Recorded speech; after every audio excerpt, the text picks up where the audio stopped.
Hi, welcome to the fourth in my series of chats on how to get no feedback from Elise. In my first few sessions, I talked about the theme of your musical and the lead character of your musical and the plot of your musical. And for the next handful of these sessions, I want to talk about some of the larger structural elements that you could apply to your plot if you choose. Things like narrative point of view, whether you have a one act or a two act structure, framing devices, linear and nonlinear storytelling, that sort of thing. Normally, when we go to see a musical or a play, the traditional format is we are the omniscient God character who is simply watching the story unfold in front of us in a linear fashion. But there are lots of other ways that you could approach it. I'm going to be talking in this particular chat, about narrative point of view. So obviously the simplest way to describe that is you could have a narrator. This narrator could take different forms, though. The narrator could be someone who is not a character in your piece, but is simply there to lead the audience through the show. The narrator could be your lead character.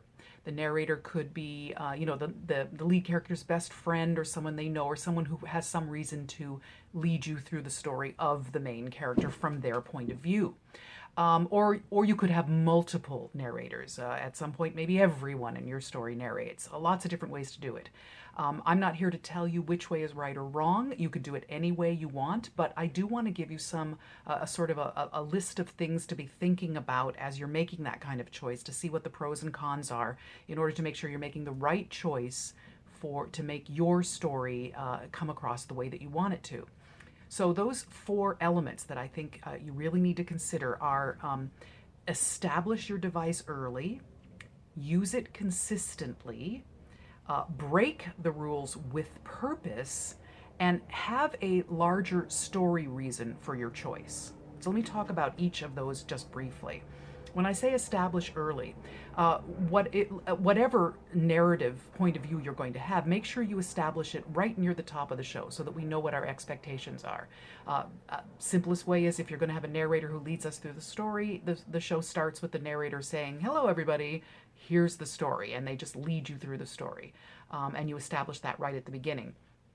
And if, for instance, you're going to have multiple narrators in particular, I think you need to establish that fairly quickly so that we don't stick with one narrator for a long time and then suddenly switch to a second narrator partway through the act, or not until Act 2. I think that throws us off a little. We want to know what kind of a world we're in. We want to know what to expect and who's telling us this story. So establish those rules fairly early on in the piece.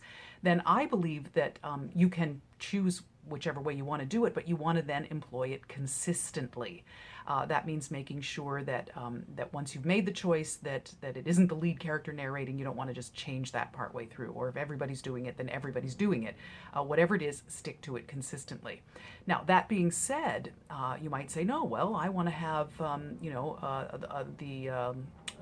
a different character narrate all the way through the show, and then suddenly I want to have the lead character turn to the audience and narrate right near the end, and I want that shock value. Yes, when you break your own rules, it's very powerful, and that's all I want you to understand, is that you can certainly break the rules of your own universe that you've established, but you need to understand the power that that has over your audience. Once they have a certain expectation and they understand the rules of your universe, if you change the rules of your universe, that's going to have an effect, a powerful effect. So I'm not saying don't do it, I'm saying do it with purpose. Don't just do it because, oh, it's easier in this scene to have someone else narrate, or don't do it out of sloppiness or laziness without having thought about what the effect will be. And therefore, of course, bear in mind that you probably don't want to do it really early on, because if you really want that effect, then you need the rules to establish and be really clear and consistent for a long enough period of time that the powerful break of that rule that you're going for will have some effect. And then I think you also need to have some kind of a larger purpose. If you are going to have a narrator, whomever they are, there needs to be a story reason for it. If it's the lead character telling us his or her story, why? Why does your lead character feel the need to break the fourth wall and talk to me in the audience directly? Make sure that there's a reason for that, and it isn't just happening because you just think it would be fun. I think you need to have a stronger story reason why the story couldn't be told without the narrator doing that. And if it's particularly if it's an outside narrator who's not a character in your show, I think there needs to be a very strong reason. Is it a cautionary tale? Is the character is this the best friend of the lead character who's explaining the events that led up to the death of that character, and they want to tell that story? I think there needs to be a reason, because otherwise you run the risk that your narrative device is simply a lazy book writer's tool for delivering exposition. It's the toughest thing anybody can do, is to deliver exposition, the backstory, or all the details that we need to know in order to make the story clear. It's hard work. And it's easier to have someone just stand there and say, well, 10 years ago he was a tennis player and he broke his arm, and that's why now, he doesn't like to play tennis anymore. It's really easier to have a narrator just come in and tell me that. And I get that. I get how much easier that can be, but make sure that you're not having your show narrated simply because you feel the need to give yourself some ease of exposition. I think there needs to be a stronger reason than that, a dramatic reason, a story reason, as opposed to simply it's easier for the book writer.